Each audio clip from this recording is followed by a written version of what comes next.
The History of the Russian Revolution, Volume 1, The Overthrow of Tsarism, Chapter 2, Tsarist Russia in the War. Russia's participation in the war was self-contradictory both in motives and in aims. That bloody struggle was waged essentially for world domination. In this sense it was beyond Russia's scope. The war aims of Russia herself, the Turkish Straits, Galicia, Armenia, were provincial in character, and to be decided only incidentally according to the degree in which they answered the interests of the principal contestants. At the same time, Russia, as one of the great powers, could not help participating in the scramble of the advanced capitalist countries. Just as in the preceding epoch, she could not help introducing shops, factories, railroads, rapid-fire guns, and airplanes.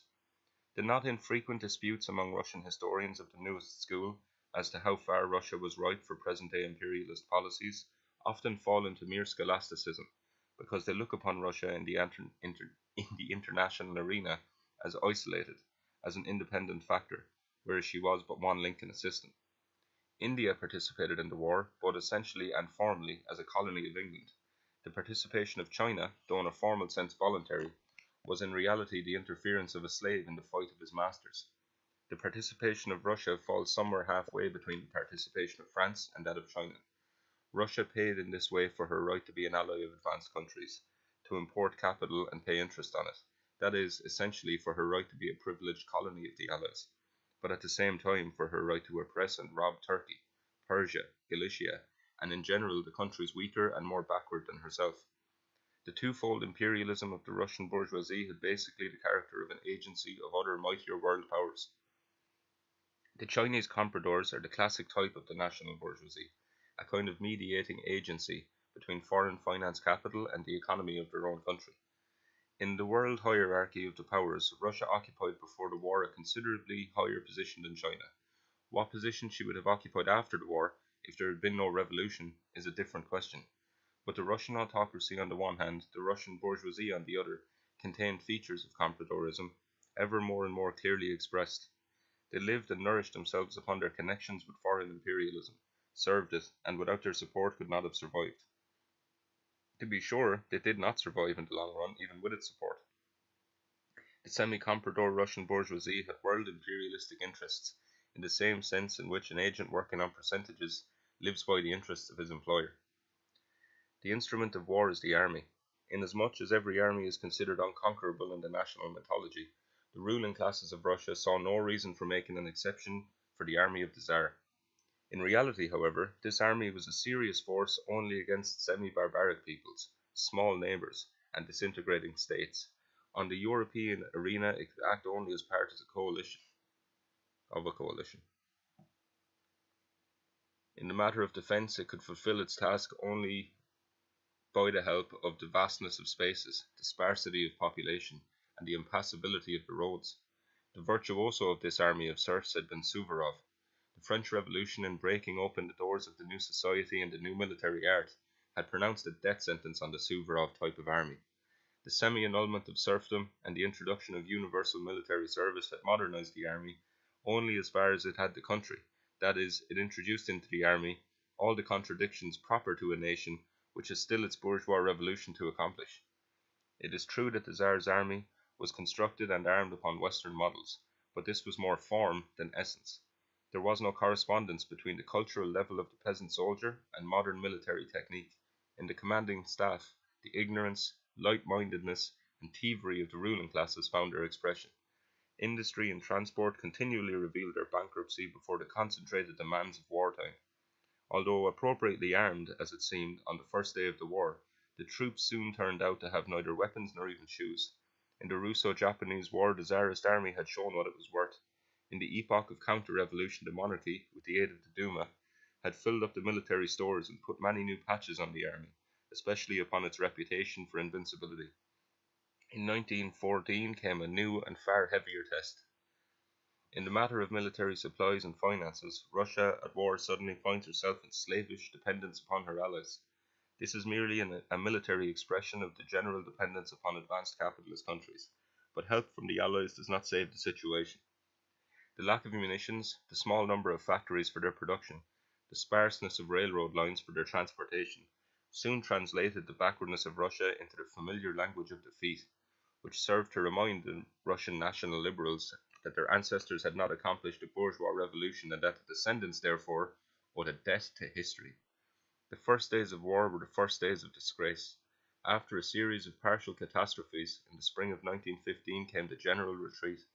The generals took out their own criminal incapacity on the peaceful population. Enormous tracts of land were violently laid waste. Clouds of human locusts were driven to the rear with whips. The external rout was completed with an internal one. In answer to alarmed questions from his colleagues as to the situation at the front, the War Minister, Polivanov, answered in these words: "I placed my trust in the impenetrable spaces, impassable mud, and the mercy of St. Nicholas Marinsky, protector of Holy Russia." Session of August 4 to 1915. A week later, General Ruski confessed to the same ministers: "The present day demands of military technique are beyond us. At any rate, we can't keep up with the Germans." That was not the mood of a moment. Officer Stankovich reports the word of an engineer of the corps: "It is hopeless to fight with the Germans, for we are in no condition to do anything. Even the new methods of fighting become the causes of our own failure." There is a cloud of such testimony. The one thing the Russian generals did with a flourish was to drag human meat out of the country. Beef and pork are handled with incomparably more economy. Grey staff non-entities like Yankushevich under Nikolai Nikolaevich and Alexeyev under the Tsar would not stop up all cracks with new mobilizations, and comfort themselves and the Allies with columns of figures when columns of fighters were wanted. Although 15 million men were mobilized, and they brimmed the depots, barracks, points of transit, crowded, stamped, stepped on each other's feet, getting harsh and cursing. If these human masses were an imaginary magnitude for the front, for the rear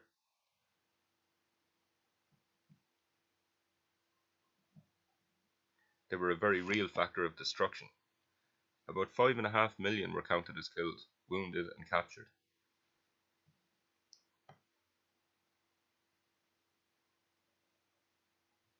The number of deserters kept growing. Already in July 1915, the ministers chanted, "Poor Russia, even her army, which in past ages filled the world with the thunder of its victories, even her army turns out to consist only of cowards and deserters." The ministers themselves, with a gallows joke at the bravery and retreat of their generals, wasted hours in those days discussing such problems as whether to remove or not remove the bones of the saints from Kiev. The Tsar submitted that it was not necessary, since the Germans would not risk touching them, and if they did touch them, so much the worse for the Germans. But the Synod had already started to remove them.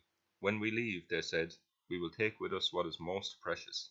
This happened not in the epoch of the Crusades, but in the 20th century, when the news of the Russian defeat came over the wireless. The Russian successes against Austria-Hungary had their roots rather in Austria-Hungary than in Russia. The disintegrating Habsburg monarchy had long ago hung out a sign for an undertaker, not demanding any high qualifications of him. In the past, Russia had been successful against inwardly decomposing states like Turkey, Poland, Persia. The southwestern front of the Russian army, facing Austria, celebrated immense victories, which made it very different from the other fronts. Here there emerged a few generals who, to be sure, demonstrated no military gifts, but were at least not thoroughly imbued with the fatalism of steadily beaten commanders. From this milieu there arose subsequently several white heroes of the Civil War. Everybody was looking for someone upon whom to lay the blame. They accused the Jews wholesale of espionage. They set upon people with German names. The staff of the Grand Duke Nikolai Nikolaevich gave orders to shoot a colonel of the gendarmes, Masayodev, as a German spy, which he obviously was not. They arrested Sukhomlinov, the war minister, an empty and slovenly man, accusing him, possibly not without foundation, of treason. The British Minister of Foreign Affairs, Grey, said to the President of the Russian parliamentary delegation: "Your government is very bold if it dares in time of war to indict its war minister of treason." The staff and the Duma accused the court of Germanophilism. All of them together envied the Allies and hated them. The French command spared its army by putting in Russian soldiers. England warmed up slowly. In the drawing rooms of Petrograd and the headquarters at the front they gently joked: "England has sworn to fight to the last drop of blood of the Russian soldier." These jokes seeped down and reached the trenches. "Everything for the war," said the ministers, deputies, generals, journalists. "Yes," the soldier began to think in the trenches, they are ready to fight to the last drop of my blood." The Russian army lost in the whole war more men than any army which ever participated in a national war. approximately 2.5 million killed, or 40% of all the losses of the Entente. In the first months, the soldiers fell under shell fire unthinkingly or thinking little, but from day to day they gathered experience, bitter experience of the lower ranks who were ignorantly commanded. They measured the confusion of the generals by the number of purposeless maneuvers on soleless shoes, the number of dinners not eaten. From the bloody mash of people and things emerged the generalized word, the mess, which in the soldiers' jargon was replaced by a Seljukian term. The swiftest of all to disintegrate was the peasant infantry. As a general rule, the artillery, with its high percentage of industrial workers, is distinguished by an incomparably greater hospitality to revolutionary ideas. This was clearly evident in 1905. If in 1917, on the contrary, the artillery showed more conservatism than the infantry, the cause lies in the fact that through the infantry divisions, as through a sieve, there passed ever new and less trained human masses. The artillery, moreover, suffering infinitely fewer losses, retained its original cadres. The same thing was observed in other specialized troops, but in the long run the artillery yielded too. During the retreat from Galicia, a secret order was issued by the commander-in-chief, flogged the soldiers for desertion and other crimes. The soldier, Pireco, relates, they began to flog soldiers for the most trivial offences, for example, for a few hours' absence without leave, and sometimes they flogged them in order to rouse their fighting spirit. As early as September 17, 1915, Kuropatkin wrote, citing Guchkov, the lower orders began the war with enthusiasm, but now they are weary, and with the continual retreats have lost faith in a victory. At about the same time, the Minister of the Interior spoke of the presence in Moscow of 30,000 convalescent soldiers. That's a wild crowd of libertines knowing no discipline, roughhousing, getting into fights with the police. Not long ago a policeman was killed by the soldiers, rescuing arrested men, etc. Undoubtedly, in case of disorders, this entire horde will take the side of the mob. The same soldier, Pireco, writes, everyone to the last man was interested in nothing but peace. Who should win, and what kind of peace it would be, that was of small interest to the army.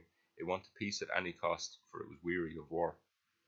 An observant woman, Fedorenko, serving as a sister of mercy, listened to the conversations of the soldiers, almost to their thoughts, and cleverly wrote them down on scattered slips of paper.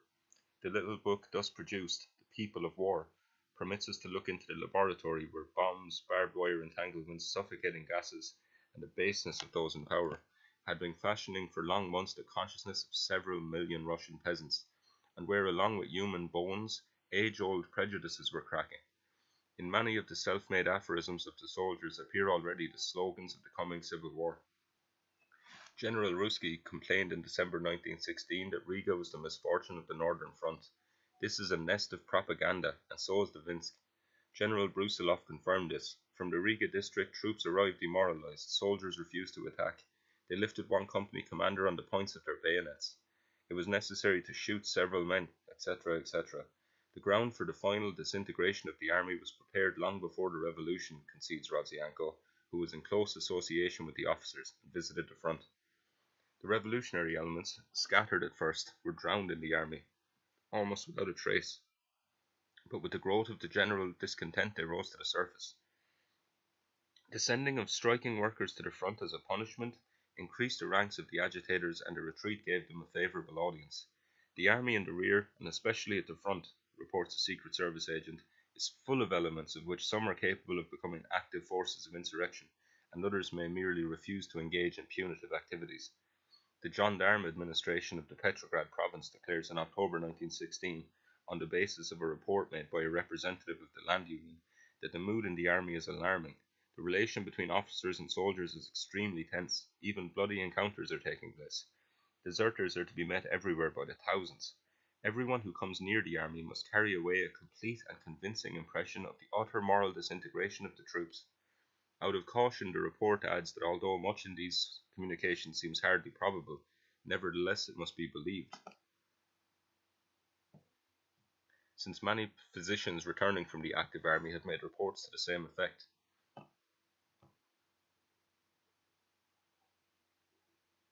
The mood of the rear corresponded to that of the front. At a conference of the Cadet Party in October 1916, A majority of the delegates remarked upon the apathy and lack of faith in the victorious outcome of the war in all layers of the population, but especially in the villages and among the city poor. On October 30th, 1916, the director of the police department wrote, in summary of his report, of the weariness of the war to be observed everywhere, and the longing for a swift peace, regardless of the conditions upon which it is concluded. In a few months all these gentlemen, deputies, police, generals, and land representatives, physicians, and former gendarmes, will nevertheless assert that the revolution killed patriotism in the army, and that the Bolsheviks snatched a sure victory out of their hands. The place of Corfez in the chorus of military patriotism undoubtedly belonged to the Constitutional Democrats, that is, the cadets. Having already in 1905 broken its dubious ties with the revolution, liberalism, at the beginning of the counter-revolutionary period, had raised the banner of imperialism. One thing flowed from another. Once it proved impossible to purge the country of the feudal rubbish in order to assure to the bourgeoisie a dominant position, it remained to form a union with the monarchy and the nobility in order to assure to capital the best position in the world market. If it is true that the world catastrophe was prepared in various quarters, so that it arrived to a certain degree unexpectedly even to its most responsible organizers, it is equally indubitable that Russian liberalism, as the inspirer of the foreign policy of the monarchy, did not occupy the last place in its preparation. The war of 1914 was quite rightly greeted by the leaders of the Russian bourgeoisie as their war. In a solemn session of the State Duma on July 26, 1914, the president of the cadet faction announced, "We will make no conditions or demands. We will simply throw in the scales our firm determination to conquer the enemy." In Russia, too, national unity became the official doctrine. During a patriotic manifestation in Moscow, the master of ceremonies, Count Benckendorf, cried to the diplomats, "Look, there is your revolution," which they were prophesying in Berlin. A similar thought, explained by the French minister Pelliolog, was evidently in the minds of all. People considered it their duty to nourish and propagate illusions in a situation which, it would seem, absolutely forbade illusions.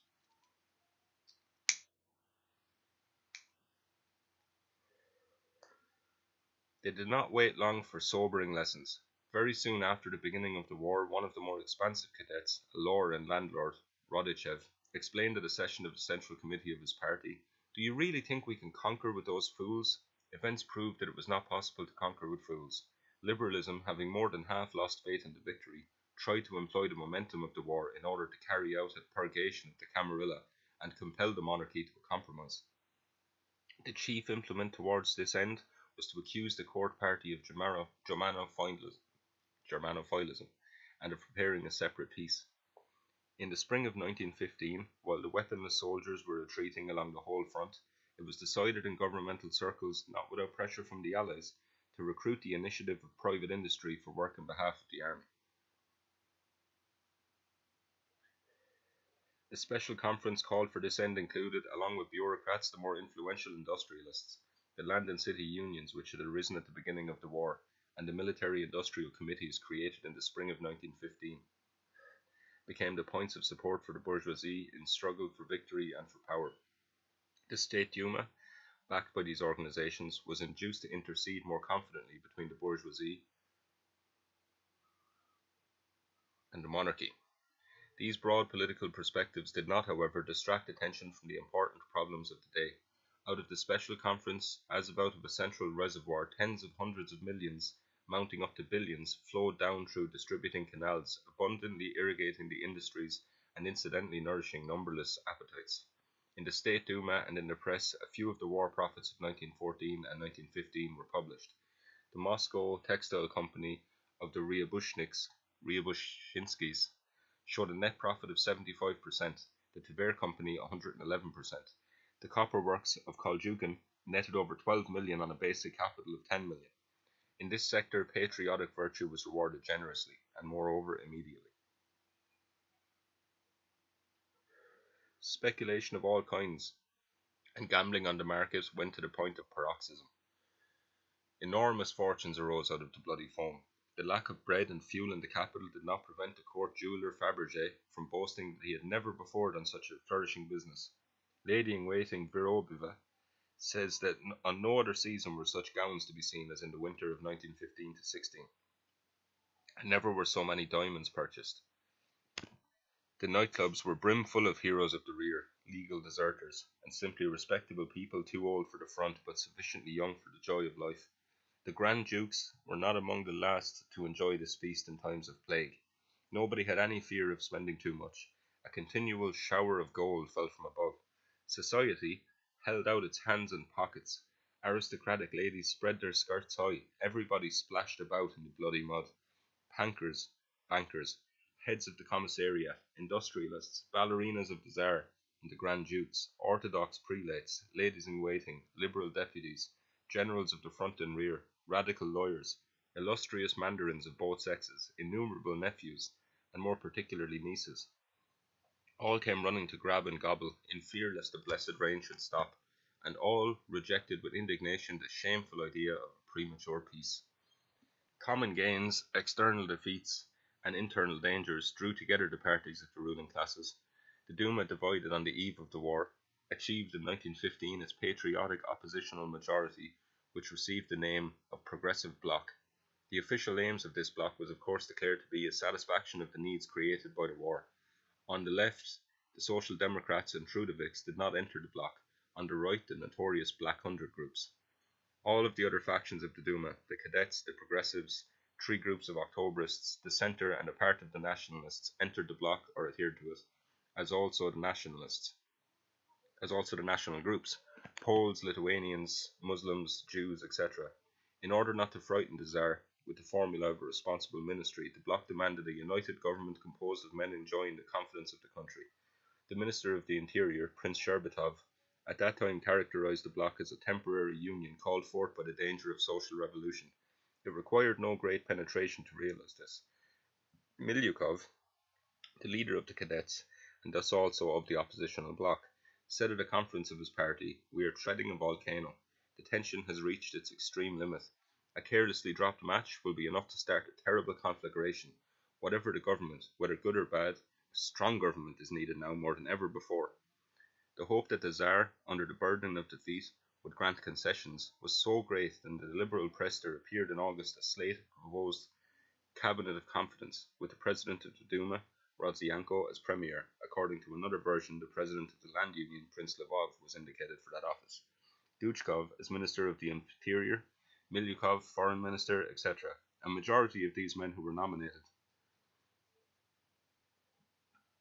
themselves for a union with the Tsar against the revolution, turned up a year later as members of the revolutionary government.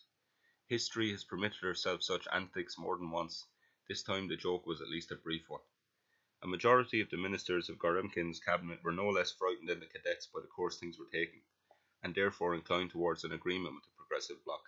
A government which has not behind it the confidence of the supreme ruler, nor the army, nor the cities, nor the zemstvos, nor the nobles, nor the merchants, nor the workers, not only cannot function, but cannot even exist. The thing is obviously absurd. In these words, Prince Sherbatov in August 1915 appraised the government in which he himself was Minister of the Interior. "If you only arrange the scene properly and offer a loophole," said the Foreign Minister Sazonov, "the cadets will be the first to propose a compromise. Milyukov is the greatest possible bourgeois, and fears the social revolution above everything. Besides, a majority of the cadets are trembling for their own capital." Milyukov on his side considered that the Progressive Bloc would have to give in somewhat. Both sides were ready to bargain, and everything seemed thoroughly oiled. But on August 29th the Premier, Goremkin, a bureaucrat weighed down with years and honours, an old cynic playing politics between 2 games of grand patience, and defending himself against all complaints by remarking that the war is not my business, journeyed out to the Tsarist headquarters and returned with the information that all and everybody should remain in their places, except the rambunctious Duma, which was to be dissolved on the 3rd of September. The reading of the Tsar's order dissolving the Duma was heard without a single word of protest. The deputies gave a hurrah for the Tsar and dispersed. How did the Tsar's government, supported according to its own confession by nobody at all, survive for over a year and a half after that? A temporary success of the Russian troops undoubtedly exerted its influence, and this was reinforced by the good golden rain.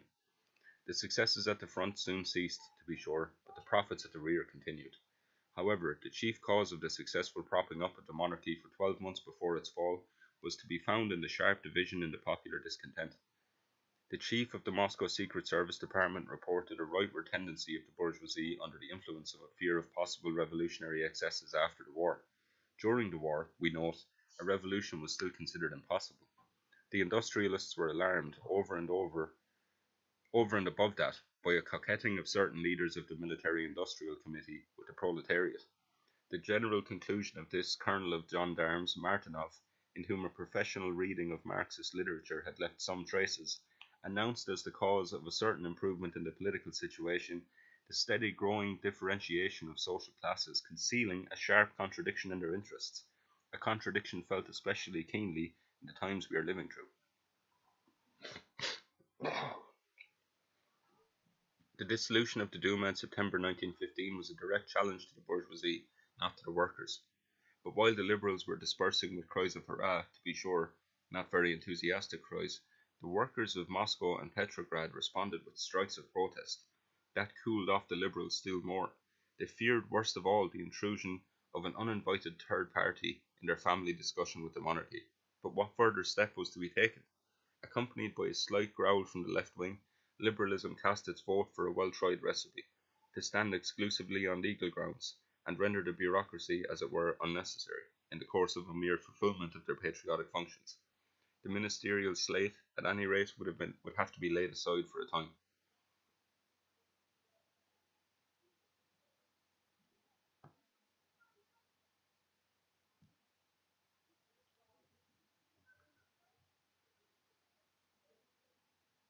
The situation in those days was getting worse automatically. In May 1916, the Duma was again convoked, but nobody knew exactly what for. The Duma, in any case, had no intention of summoning a revolution, and aside from that there was nothing for it to say. At that session, Rodzianko remembers, the proceedings were languid. The deputies attended regularly, the continual struggle seemed fruitless, the government would listen to nothing, irregularities were increasing, and the country was headed for ruin. In the bourgeoisie's fear of revolution, and its impotence without revolution, the monarchy found, during the year 1916, a simulacrum of social support. By autumn, the situation was still worse. The hopelessness of the war had become evident to all. The indignation of the popular masses threatened any moment to flow over the brim. While attacking the court party as before for Germanophilism, the Liberals now deemed it necessary to feel out the chances of peace themselves, preparing their own future. Only in this way can you explain the negotiations of one of the leaders of the Progressive Bloc, the deputy Protopov, with the German diplomat Warburg in Stockholm in the autumn of 1916. The Duma delegation, making friendly visits to the French and English, could easily convince itself in Paris and London that the dear allies intended in the course of the war to squeeze all the life juice out of Russia, in order after the victory to make this backward country their chief field of economic exploitation. A defeated Russia in tow to a victorious Entente would have meant a colonial Russia. The Russian possessing classes had no other course but to try to free themselves from the too close embrace of the Entente, and to find an independent road to peace, making use of the antagonism of the two more powerful camps. The meeting of the Duma deputy with the German diplomat, as a first step on this road, was both a threat in the direction of the Allies with a view to getting concessions, and a feeling out of the actual possibilities of rapprochement with Germany. Protopov was acting in agreement not only with the Tzarist diplomats. The meeting occurred in the presence of the Russian ambassador in Sweden, but also with the whole delegation of the State Duma. Incidentally, the Liberals, by means of this reconnoitre, were pursuing a not unimportant domestic goal. Rely on us, they were hinting to the Tsar, and we will make you a separate peace, better and more reliable than Stumer. According to Protopov's scheme, that is, the scheme of his backers, the Russian government was to inform the Allies several months in advance that she would be compelled to end the war, and that if the Allies refused to institute peace negotiations, Russia would have to conclude a separate peace with Germany. In his confession written after the revolution, Protopopov speaks as of something which goes without saying of the fact that all reasonable people in Russia, among them probably all the leaders of the Party of People's Freedom, that is the Cadets, were convinced that Russia was unable to continue the war. The Tsar, to whom Protopopov, upon his return, reported his journey in negotiations, treated the idea of a separate peace with complete sympathy. He merely did not see the necessity of drawing the Liberals into the business. The fact that Protopopov himself was included incidentally in the staff of the court Camarilla, having broken with the progressive bloc, is explained by the personal character of this fop, who had fallen in love, according to his own words, with the Tsar and Tsarina, and at the same time, we may add, with an expected portfolio as Minister of the Interior. But this episode of Protopopov's treason to liberalism does not alter the general content of the liberal foreign policy, a mixture of greed, cowardice, and treachery. The Duma again assembled on November 1st. The tension in the country had become unbearable. Decisive steps were expected of the Duma. It was necessary to do something, or at the very least, say something. The progressive bloc found itself compelled to resort to parliamentary exposures. Counting over from the tribune the chief steps taken by the government, Milyukov asked after each one, was this stupidity or treason? High notes were sounded also by other deputies. The government was almost without defenders. It answered in the usual way. The speeches of the Duma orators were forbidden publication. The speeches therefore circulated by the million. There was not a government department, not only in the rear but at the front, where the forbidden speeches were not transcribed, frequently with additions corresponding to the temperament of the transcriber. The reverberation of the debate on November 1st was such, terror seized the very authors of the arraignment. A group of extreme rightists, sturdy bureaucrats inspired by the Durnovo, who had put down the revolution of 1905, took that moment to present to the Tsar a proposed programme.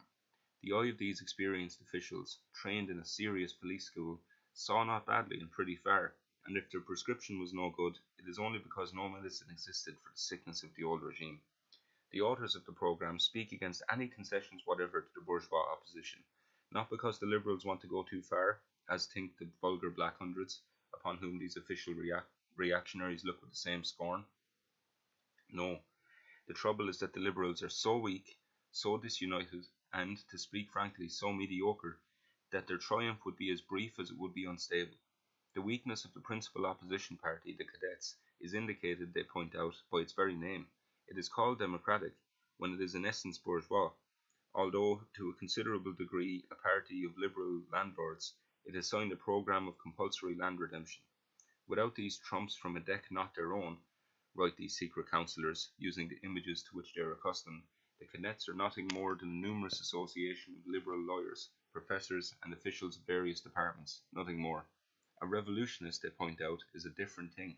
They accompany their recognition of the significance of the revolutionary parties with a grinding of teeth. The danger and the strength of these parties lies in the fact that they have an idea, they have money, and they have a crowd ready and well organized. The revolutionary parties can count on the sympathy of an overwhelming majority of the peasantry, which will follow the proletariat the very moment the revolutionary leaders point a finger to other people's land. What would a responsible ministry yield in these circumstances? A complete and final destruction of the right parties, a gradual swallowing of the intermediate parties, the centre, the liberal conservatives, the Octoberists, and the progressives of the Cadet Party, which at the beginning would be of decisive importance. But at the same time, fate would menace the Cadets, and afterwards would come the revolutionary mob, the commune, destruction of the dynasty, pogroms of the possessing classes, and finally the peasant brigand.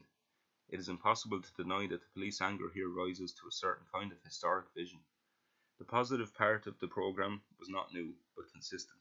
A government of ruthless partisans of the autocracy, abolition of the Duma, martial law in both capitals, preparation of forces for putting down a rebellion.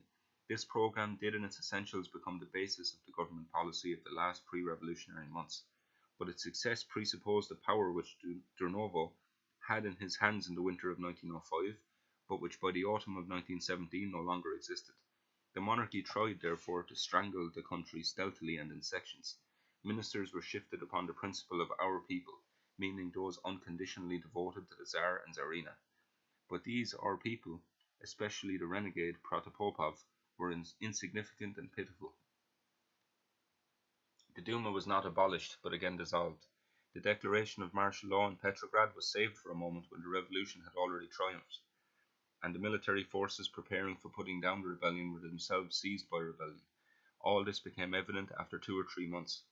Liberalism in those days was making its last efforts to save the situation. All the organizations of the enfranchised bourgeoisie supported the November speeches of the Duma opposition with a series of new declarations. The most impudent of these was the resolution of the Union of Cities on December 9th. Irresponsible criminals, fanatics, are preparing for Russia's defeat, shame and slavery. The State Duma was urged not to disperse until the formation of a responsible government is attained. Even the State Council, organ of the bureaucracy and of vast properties, expressed itself in favour of calling to power people who enjoyed the confidence of the country. A similar intercession was made by a session of the united nobility. Even the moss-covered stones cried out, but nothing was changed. The monarchy would not let the last shreds of power slip from its hands. The last session of the last Duma was convoked, after waverings and delays, on February 14, 1917. Only 2 weeks remained before the coming of the revolution. Demonstrations were expected. In the cadet organ Rek, alongside an announcement by the chief of Petrograd Military District, General Kabalov, forbidding demonstrations, was printed a letter from Milyukov, warning the workers against dangerous and bad counsel issuing from dark sources. In spite of strikes, the opening of the Duma was sufficiently peaceful. Pretending that the question of power no longer interested it, the Duma occupied itself with a critical but strictly business equation: food supplies. The mood was languid, as Rodzianko subsequently remembered. Quote, "We felt the impotence of the Duma, weariness of a futile struggle." Milyukov kept repeating that the Progressive Bloc, quote, "will act with words and with words only." Such was the Duma that entered the whirlpool of the February Revolution.